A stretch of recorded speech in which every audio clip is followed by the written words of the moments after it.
राधे राधे। मैं Shreya Kundu, mentor at occult Gurukul, and आज हम जानने वाले टैरो कार्ड्स के बारे में। आप लोगों ने बहुत जगह वीडियो एंड सोशल मीडिया वगैरह में देखा होगा कि कुछ लोग कार्ड्स के थ्रू प्रेडिक्शन करते हैं एंड उनका प्रेडिक्शन काफ़ी एक्यूरेट भी जाता है। एनर्जीज बताना, अलग अलग टाइम्स बताना, काफ़ी एक्यूरेटली आपकी सोच को वो समझ जाता है। तो वो कार्ड्स एक्चुअली होता क्या है और इतना बढ़िया तरीके से कैसे काम करता है, बस आपके नाम को यूज़ करते हुए वो प्रेडिक्शंस कर देते हैं। तो एक बहुत ही बढ़िया विद्या है जो कि आज हम इस वीडियो में चर्चा करने वाले हैं। तो टैरो होता क्या है? टैरो जो है एक आर्ट है और उस आर्ट का आप हो एक आर्टिस्ट, एंड ये जो कार्ड्स है इसको हम बोलते हैं टैरो कार्ड्स। इसमें जो स्पेलिंग आती है टैरेट, टैरेट TAROT, बट ये जो लास्ट वाला टी है ना वो साइलेंट होता है, तो इसको हम प्रोनाउंस करते हैं टैरो कार्ड्स। तो टैरो कार्ड्स आप जब भी बोलोगे या उसको जब आप सीखोगे तो ज़रूर से आपको इसके नाम पे एम्फेसाइज करना है। तो इस सब्जेक्ट के बारे में आपको सबसे पहले जो ठीक करना है वो है इसका नाम। तो इसको हम क्या प्रोनाउंस करेंगे? Tarot cards. चलो अभी हम आते हैं इसके हिस्ट्री के ऊपर। तो कार्ड्स सीखने से पहले हमें हिस्ट्री जानना तो बहुत ज़रूरी है। अगर हमें हिस्ट्री नहीं पता होगा तो हम इस कार्ड्स को दिल से कैसे सीख पाएंगे? तो ये जो कार्ड्स है इसका शुरुआत आपका 1500 सेंचुरी से हो गया था। पहले के टाइम में लोग प्लेइंग कार्ड्स के थ्रू प्रेडिक्शंस करते थे। उसके बाद 1909 में राइडर वेट टैरो डेक का पब्लिश किया गया। तो इस कार्ड का जो इलस्ट्रेटर था वो थे पामेला स्मिथ, एंड इस कार्ड को जिनके जहन में उतरा मिस्टिक वे में, जिनको गाइडेंस मिला डिवाइन के थ्रू, तो उनका नाम था ए वेट। एंड जिस कंपनी सबसे पहले इसको पब्लिश किया था वो कंपनी का नाम था विलियन राइडर एंड सन्स। तो इसके वजह से जो जिसके जहन में उतरा उनका सरनेम वेट था, एंड जिस कंपनी ने इनको पब्लिश किया वो थे राइडर कंपनी। तो दैट्स वाई इस डेक का नाम पड़ा राइडर वेट। अभी आप जो मार्केट में देखोगे काफ़ी ज़्यादा वेरिएशंस आपको दिखेंगे टैरो कार्ड्स में।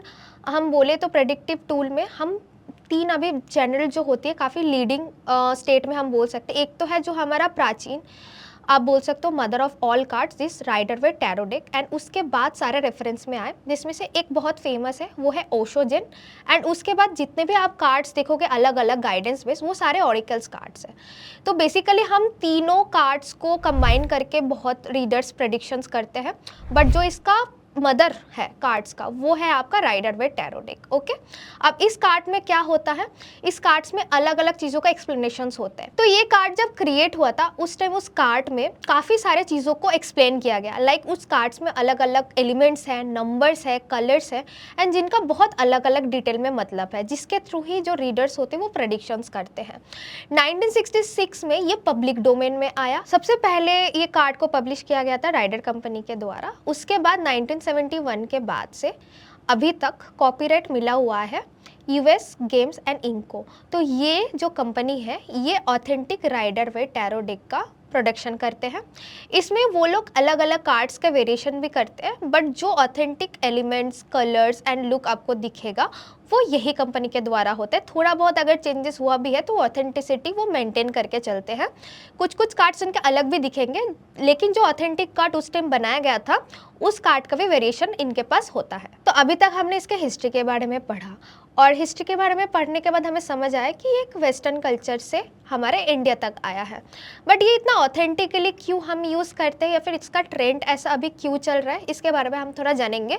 और उसको जानने से पहले हमें पता करना पड़ेगा ये टैरो डेक्स में होता क्या है, ये कार्ड्स कितने होते हैं और इसका मीनिंग्स क्या होता है। इसके बाद ही आपको समझ आएगा कि ये कार्ड्स कैसे ऑथेंटिकली हमें प्रेडिक्शंस देते हैं। तो सबसे पहले हम जानते हैं जो टैरो कार्ड्स होते हैं उसमें टोटल 78 कार्ड्स होते हैं। उसमें से 22 मेजर आर्काना के कार्ड्स होते हैं।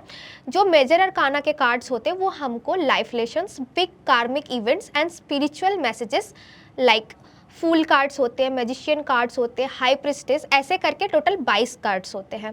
तो ये हमें ये सिखाता है। इसके बाद आते हैं 56 माइनर अरकाना, जिसमें daily life, relationship, money, career and emotions के बारे में प्रेडिक्शंस होती है। 4 सूट्स होते हैं जिसमें कप्स इमोशंस को दिखाता है, पेंटिकल्स जो है मनी को दिखाता है, और जो स्वॉर्ड्स के कार्ड्स होते हैं वो आपके थॉट्स कॉन्फ्लिक्ट्स को दिखाते हैं, जो वॉन्ड्स के कार्ड होते हैं वो आपके पैशन एंड एक्शंस को दिखाते हैं। जो माइनर अरकाना के कार्ड्स होते हैं वो जो शॉर्ट टर्म जो आपके डे टू डे लाइफ का जो भी एक्शंस होती है, इमोशंस होती है, एनर्जीज होती है, उसके बारे में प्रेडिक्शंस को बहुत बढ़िया तरीके से दिखाता है। और जो मेजर अरकाना के कार्ड्स होते हैं वो सारे कार्ड्स आपके लाइफ के कुछ बड़े डिसीजंस, लाइफ में बड़ा बदलाव एंड लाइफ में वेरिएशन ऑफ चेंजेस जो आपके लाइफ को डीपली इम्पैक्ट कर सकते हैं उसके बारे में बताता है। तो अभी हम देखेंगे कुछ कार्ड्स, जैसे कि this is the US James के द्वारा ये बनाया गया है, बट ये थोड़ा सा आप देख सकते हो जो ट्रेडिशनल राइडर वे टैरो कार्ड्स है, डेक्स है, उससे थोड़ा अलग है। जैसे कि मैंने आपको बोला था वो अलग भी बनाते हैं, बट एलिमेंट्स वगैरह सेम रहता है, चीज़ें सेम रहता है, बट जो उसके इलस्ट्रेशन है थोड़ा अलग रहता है। अभी मार्केट में आपको बहुत अलग अलग इलस्ट्रेशन वाले टैरो कार्ड्स के डेक्स मिल जाएंगे एंड सारे ऑथेंटिक है, सारे बहुत बढ़िया काम करते हैं। मेन बात है आप कैसे उसको कॉपरेट करो, उस कार्ड्स के साथ आपने रिलेशनशिप कैसे बनाए हैं। जैसे कि अभी मैं आपको दिखाती हूँ, this is the empress card. ये आप देख सकते हो, ये मेजर अरकाना में आते हैं, ठीक है। ये हमारे पास एक कार्ड है, दिस इज द पेंटिकल के कार्ड्स। ये माइनर अरकाना के कार्ड्स है एंड ये पेंटिकल्स के कार्ड है, ठीक है। आप देख सकते हो इसमें कॉइन्स बनी हुई हैं। तो हमने जो सूट्स पढ़े थे उसमें हमने 4 सूट्स के बारे में बताए थे आपको। तो 4 सूट्स कौन से हैं? Page, night, queen and king, ठीक है। और इसमें से ये हमारे पास जो अभी कार्ड है, this is the queen of pentacles, तो this is the suit cards, ठीक है। उसके बाद हम करते हैं, this is the wand cards, ठीक है। आप देख सकते हो एक वांड्स की तरह है, लकड़ी की डंडी की तरह, ठीक है। सो ये आप देख सकते हो, this is the cups card. इसमें क्या होता है, कप्स का डिजाइन बना रहता है, तो ये हमारा इमोशंस को दिखाता है जैसे कि आपको बताया था। And this is the last. So ये जो आप कार्ड देख रहे हो, this is the swords card and ये जो है वो 2 ऑफ स्वॉर्ड्स है, ठीक है। एंड ये हो गया हमारा कार्ड्स, आपको हमने दिखा दिया। इसी में ही अलग अलग एलिमेंट्स होते हैं जिसके थ्रू हम प्रेडिक्शंस करते हैं और काफ़ी डिटेल एंड एक्यूरेट प्रेडिक्शंस आते हैं। टैरो काम कैसे करता है? सो टैरो कार्ड्स पहले आपके पास जब न्यू आएगा उसके साथ पहले आपको अपना एनर्जी कनेक्ट करना पड़ता है। मतलब जो मेनली जो रीडर होता है, उसका जो ओनर होता है, उसके साथ उसको एनर्जी बिल्ड करना पड़ता है। एनर्जी बिल्ड आप अलग अलग तरीके से कर सकते हो, जैसे कि उसके साथ आपने टाइम स्पेंड किया। अगर आपको रीडिंग नहीं भी आता तो भी आप ऐसे कार्ड्स निकल रहे हो। जब आप टैरो कार्ड्स के साथ एक कनेक्शंस बना लेते हो उसके बाद आपका इंट्यूशन ऑटोमेटिकली काम करता है। जब आप टैरो कार्ड्स को with strong and positive intention के साथ कोई भी क्वेश्चंस पूछते हैं तो वो काफ़ी ज़्यादा एक्यूरेट आपको आंसर्स बताते हैं। कार्ड्स जो होता है ना वो सोल का मिरर होता है। तो अगर आपका इंटेंशन प्योर है, अगर आप किसी का सही में मदद करना चाहते हो, तो अगर उस इंटेंशन से आपने वो कार्ड्स निकाला तो 100% सही जवाब देता है। एक होता है कि रीडर अपना खुद ही रीडिंग करता है, मतलब आपने टैरो कार्ड सीखा और आपने फिर उसका स्प्रेड किया और आपने लिए क्वेश्चंस का आंसर निकाला, ऐसा भी होता है। दूसरा क्या होता है, आपके पास कोई क्लाइंट आया, उन्होंने क्वेश्चन पूछा, आप उस क्लाइंट के बेसिस पे आपने कार्ड से कार्ड्स निकाल ले, या तो उस क्लाइंट को आपने बोला कि आप कोई कार्ड्स चूज़ करिए एंड उन्होंने कार्ड्स निकाल के दिए। किसी भी तरीके से आप काम करेंगे, हर तरीके से इसका रिजल्ट आपको एक्यूरेट मिलेगा। क्यों? इसका जो मेन कंडीशन है वो आपका इंटेंशन। इंटेंशन जितना प्योर होगा उतना ज़्यादा आपका कार्ड रीडिंग उतना एक्यूरेट होगा। जो भी टैरो कार्ड से रीडिंग आता है उसमें आपको भरोसा रखना है, उसको आपको क्वेश्चनिंग नहीं करना है। अगर आपके मनपसंद रिजल्ट्स नहीं आए या फिर प्रेडिक्शन नहीं आए, इसका मतलब उसको आप दोबारा देखोगे, ऐसा नहीं होता है। एक क्वेश्चन पूछने के बाद आपको मिनिमम 30 डेज तक वेट करना चाहिए। पकड़ लीजिए आपने रीडिंग किया, उसके बाद आपको कन्फ्यूजन वाले आंसर आए हैं जो आपको समझ नहीं आ रहा है, ठीक है। तो उस केस में आप क्या कर सकते हो, 24 आवर्स के बाद फिर से वो क्वेश्चन पूछ सकते हैं। बट ये हमेशा आपको नहीं करना कि हर क्वेश्चन में आप उसको 24 घंटे बाद पूछ रहे हो। 1-2 क्वेश्चन हो गया, इट्स फाइन, बट ज़्यादातर आपको ये दिमाग में रखना है, अगर कोई क्वेश्चन का आंसर आपको टैरो कार्ड ने ऑलरेडी दिया है और वो क्लियर है, हो सकते वो आपके फॉर्म में नहीं हो या फिर आपने जो एक्सपेक्ट किया था वैसे रिजल्ट्स वो नहीं बता रहे, तो आपको सेम क्वेश्चन फिर से नहीं पूछना है, वो 30 डेज बाद पूछा जाएगा। 30 डेज बाद इसलिए पूछा जाएगा, अगर आप तुरंत उस कार्ड को फिर से क्वेश्चन पूछते हो तो उसमें क्या होगा, कार्ड के पास एक ऐसा मैसेज जाएगा कि आप उन पर भरोसा नहीं कर रहे हो। तो अगर आप उन पर भरोसा नहीं करोगे तो वो कार्ड फिर एक्यूरेट रिजल्ट या आंसर्स आपको नहीं देंगे। तो इस केस में आपको क्या करना है, कार्ड्स पे भरोसा रखना है और उसके बेसिस पे ही आपको उसके साथ कनेक्शन बिल्ड करते हुए रीडिंग्स लेनी है। टैरो कार्ड्स जो होते हैं वो आपको काफ़ी संभाल के रखना पड़ता है। उस कार्ड्स को आपको साफ जगह पे रखना है, कोई भी ऐसे वैसे या खाना खाते आप उसको हाथ नहीं लगाएंगे। आपके जो कार्ड्स है वो आपके एनर्जीज के साथ अलाइन होता है। आपके जो पर्सनल डेक है वो कोई और यूज़ ना करे। अगर आपके घर में 2-3 लोग टैरो कार्ड सीख रहे हैं या फिर आपके बच्चे हैं, वो अगर आपके कार्ड्स को हाथ दे रहे हैं या फिर रीडिंग कर रहे हैं, तो मेक श्योर कि वो कार्ड्स को आप उसके बाद क्लींस करें। एंड क्योंकि वो कार्ड्स आपके एनर्जीज के साथ अलाइन है, तो कोई दूसरा व्यक्ति उस कार्ड्स के साथ रीडिंग ना करे। अगर आप खुद से क्लाइंट को ऑफर करो कि आप कार्ड निकालो, वो अलग बात होती है, बट कोई आपके घर का पर्सन आके अपने ही कार्ड्स रीड कर रहा है आपके कार्ड से, तो वो आपको नहीं कराना है। और जब भी आप कार्ड को यूज़ करो, उससे पहले आप कार्ड्स के साथ स्टैब्लिशमेंट बनाओ, अपने एनर्जीज को अलाइन करो, मेडिटेट करो 5 मिनट, उसके बाद रीडिंग शुरू करें। और अगर आप कार्ड रीड एंड के बाद कार्ड्स के साथ सारे जो भी कॉर्ड्स कनेक्टेड है, सारे क्लाइंट्स का आपके साथ क्लाइंट्स का जो कॉर्ड्स कनेक्टेड उसको कट करें एंड कार्ड को क्लींस करें एंड उसके बाद ही नेक्स्ट डे कार्ड को यूज़ करें। हो सकता है जब आप कार्ड्स यूज़ कर रहे हो, एक क्लाइंट के बाद आधे घंटे बाद और एक क्लाइंट आने वाला है, तो उस बेस में आप क्या कर सकते हो, क्लाइंट एंड आपके साथ जो कार्ड के साथ कॉर्ड का कनेक्शन है उसको आप कट कर सकते हैं। उसका अलग अलग मेथड्स होते हैं। एंड इसके बाद अब जो 5 एलिमेंट्स होते हैं, 5 एलिमेंट्स होते हैं, उसके थ्रू आप कार्ड्स को क्लींस कर सकते हैं। लाइक सबसे ईजी है कि अगर आप एक अगरबत्ती ले लीजिए और उसके धुआं से कार्ड्स को क्लीन कर लीजिए। तो ये आपको कार्ड्स का मेंटेन अच्छे से करना है। खाते खाते या कोई भी एक्टिविटीज़ करते करते आपको कार्ड्स को यूज़ नहीं करना है। खाने वाले टेबल पे आपको कार्ड्स नहीं रखने हैं। कार्ड्स आप रेड कलर के कपड़े, येलो कलर के कपड़े, पर्पल कलर के कपड़े, ऐसे जो पॉजिटिव एनर्जी कनेक्टेड कपड़े होते हैं उसके ऊपर आप यूज़ कर सकते हैं। अवॉइड करें ब्लैक कलर के कपड़े, उसके ऊपर कार्ड्स को ना रखें। तो ये कार्ड्स की रीडिंग आप बढ़िया तरीके से कर सकते हैं। क्या टैरो कार्ड कोई भी सीख सकता है? तो देखिए, टैरो कार्ड कोई भी सीख सकता है। इसके लिए कोई भी क्वालिफिकेशंस की ज़रूरत नहीं। इसके लिए सबसे बड़ा क्वालिफिकेशन है कि आपका इंटेंशन स्ट्रॉन्ग और पॉजिटिव होना चाहिए। इंटेंशन में ही इस कार्ड्स का जवाब मिलता है कि आपका किस इंटेंशन से आपने इसका क्वेश्चन पूछा है, किसी की मदद करने के लिए या किसी का हार्म करने के लिए। बहुत जगह पे आपने सुना होगा कि टैरो कार्ड सीखने के लिए आपको बहुत सारी चीज़ें मेमोराइज़ करनी पड़ती है, आपकी इंट्यूशन पावर स्ट्रॉन्ग होनी चाहिए। ऐसा कुछ नहीं होता। भगवान की कृपा से सबका इंट्यूशन पावर होती है, उसको बाद जागृत करने की ज़रूरत होती है। जब आप टैरो कार्ड सीखते हो, उसके साथ मेडिटेट करते हो, ऑटोमेटिकली आपको जवाब आने लगते हैं। और जब भी आप टैरो रीडिंग करेंगे, सोच समझ के नहीं करना है। जो भी आपको मुंह से बुलवाया जाएगा, डिवाइन का मैसेज होती है ये, तो जो भी दिमाग में आएगा, जो भी मुंह से बोलेंगे वही आपको बोलना है। दिमाग लगा के सोच के आपको नहीं बोलना है। लाइक मैंने एक टैरो कार्ड रीडिंग किया, मेरे पास ये कार्ड आया, तो मैं इस कार्ड को देख के नहीं सोचने बैठूंगी अरे इसको क्या बोलना है, इसका एलिमेंट्स ये है, वो तो आपका ऑटोमेटिक सबकॉन्शियस माइंड में रहेगा जब आप सीखोगे। बट ये कार्ड को देख के जो आपको फीलिंग आएगा, जो उस टाइम आपके मन में आएगा, वही आपको चीज़ क्लाइंट को बतानी है, चाहे वो पॉजिटिव हो एंड नेगेटिव हो।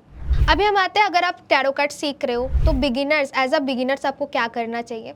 सिंपल सा है, टैरो कार्ड्स को कैसे संभालना है वो तो हमने इस वीडियो में कवर किया। तो अभी हम बताएंगे जो एक बिगिनर्स के लिए आपको एक टैरो का डेक चाहिए। प्रेफरेंस एंड रिकमेंडेड यही है, जो ओरिजिनल टैरो डेक्स है जो यूएस गेम्स बनाते हैं, जो ऑथेंटिक, नॉट दिस, क्योंकि ये थोड़ा सा और एडवांस है। जो नॉर्मल जो ऑथेंटिक फ़ोटो वाला डेक है वो ऐसे ही दिखेगा, बट थोड़ा सा इसका इलस्ट्रेशंस थोड़ा और अलग होगा, थोड़ा ओल्ड टाइप का होगा, तो आप देख के समझ जाओगे।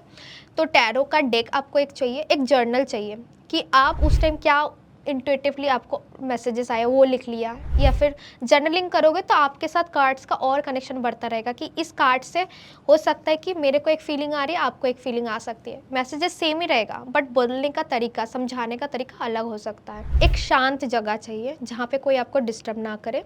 एक आपको स्पिरिचुअल प्लेस बनाना है, लाइक ऐसा एक टेबल बना सकते हो, उसमें अलग अलग क्रिस्टल्स, अलग अलग आपसे कनेक्टेड वस्तुएं आप रख सकते हो, भगवान के आइडल रख सकते हो, बुद्ध भगवान का फोटो रख सकते हो, जो आपको ठीक लगे। और ऐसा एक आपको कपड़े बिछाना है। जब आप न्यू सीख रहे हो, आपको कुछ रीडिंग नहीं आती, बट स्टिल आप कार्ड के साथ एक डेली स्प्रेड कर सकते हो, वो है आज मेरा दिन कैसा जाएगा। पूरे कार्ड्स को स्प्रेड करो और एक कार्ड निकालो और उस कार्ड को समझने की कोशिश करो।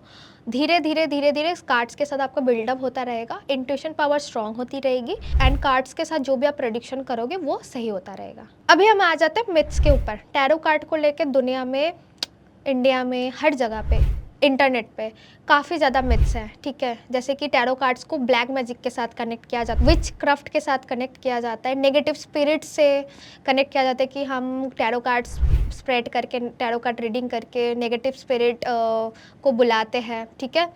ये टैरो कार्ड जो है वो गिफ्ट नहीं कर सकते, खुद को खरीदना पड़ता है। एंड प्रेडिक्शन 100% फिक्स नहीं होता, वो चेंज होता रहता है, आज ये बोल दिया कल वो बोल दिया। ऐसे प्रकार के अलग अलग मिथ्स हैं और ये मैं आज आपको बताने वाली हूँ। ये जो टैरो कार्ड्स होती है डिवाइन मैसेजेस को चैनल करता है, ये कोई ब्लैक मैजिक से कनेक्टेड नहीं है, ना तो विचक्राफ्ट। इसमें जो भी फोटोज है, एलिमेंट्स है, ये सब कुछ है, ये सब कुछ एक एलिमेंट्स को डिनोट करता है, कलर्स, नंबर्स, एंड ये सब डिवाइन मैसेजेस को चैनल करता है। इसमें हम नेगेटिव स्पिरिट्स को नहीं बुलाते। इसमें जब हम रीडिंग को शुरू करते हैं उस टाइम आप एंजल्स को बुला सकते हैं, आप अपने इष्ट देवताओं को बुला सकते हैं, भगवान से प्रार्थना कर सकते हैं कि आपका रीडिंग जो है वो एक्यूरेट आए, आगे वाले जो आपके क्लाइंट है उनको आप हेल्प कर पाओ, भगवान और उस क्लाइंट के बीच आप एक मीडियम बन पाओ। तो ऐसे करके ही हमें रीडिंग्स करनी पड़ती है। और एक कॉन्सेप्ट है कि टैरो कार्ड हम किसको गिफ्ट नहीं कर सकते, वो खुद से लेना पड़ता है, ऐसा कुछ नहीं है। टैरो आप खुद से भी ले सकते हो, अगर आप चाहते हो कि आपकी कोई क्लोज वन टैरो सीखे तो आप उनको भी वो कार्ड्स गिफ्ट कर सकते हैं एंड उसके थ्रू भी वो आगे जर्नी अपने कंटिन्यू कर सकते हैं। और एक जो मेजर इसमें मिथ है कि इसमें 100% प्रेडिक्शंस नहीं आता, ऐसा कुछ नहीं है। मेन बात है आपका इंटेंशन, अगर आपका इंटेंशन प्योर है इसमें हम एक्यूरेटली टाइम भी निकाल सकते हैं। और ये जो भी 78 कार्ड्स हैं ना, ये सारे एस्ट्रोलॉजी से ही कनेक्टेड है। और ये जो 78 कार्ड्स के अंदर 5 प्रकार का डिवीजन है, ये पंच एलिमेंट से ही कनेक्टेड है। अलग अलग कार्ड्स अलग अलग एस्ट्रोलॉजी में, अलग अलग जोडिएक, अलग अलग नक्षत्र। अगर आप इससे रेजोनेट करते हैं, कमेंट सेक्शन में बताते हैं, तो आगे के वीडियो में हम इसके बारे में और चर्चाएं करेंगे। अभी के लिए आपको समझ आ गया कि टैरो कार्ड्स क्या है, इसका हिस्ट्री क्या है, इसको कैसे काम करते हैं, इसका मिथ्स क्या क्या है, और इसको सीखना के लिए कोई भी सीख सकते हैं, ऐसा कोई प्रावधान नहीं है। अगर आपको टैरो कार्ड को डिटेल में सीखना है, ऑकल्ट गुरुकुल में एक फुल फ्लेज कोर्स है जिसमें आप एनरोल कर सकते हैं और उसमें आप टैरो के बारे में बहुत बढ़िया बढ़िया चीज़ें सीख सकते हैं डिटेल में। आज तो हमने बस एक बेसिक इंट्रोडक्शन किया, बट उस कोर्स में आपको डिटेल में काफ़ी सारी चीज़ें मिलेगा। अगर आप टैरो के जर्नी को आगे बढ़ाना चाहते हो तो हमारे उस कोर्स में ज़रूर एनरोल करिएगा, लिंक डिस्क्रिप्शन बॉक्स में है। और आज के वीडियो से अगर आपको कुछ भी इन्फॉर्मेटिव लगा हो, पसंद आया हो, उसके बारे में आगे की कैसे वीडियोस हम बना सकते हैं उसके बारे में आप कमेंट सेक्शन में ज़रूर बताइएगा, जिससे हम आगे उस टॉपिक्स में वीडियो लाते रहें। और आज का वीडियो अगर आपको अच्छा लगा हो तो लाइक ज़रूर करें, चैनल को सब्सक्राइब करें कि नोटिफिकेशन मिस ना हो, एंड इस वीडियो को ज़रूर शेयर करें उन लोगों के साथ जो लोग टैरो सीख रहे हैं या सीखना चाहते हैं। थैंक यू सो मच, फिर मिलते हैं अगले वीडियो में, तब तक के लिए राधे राधे।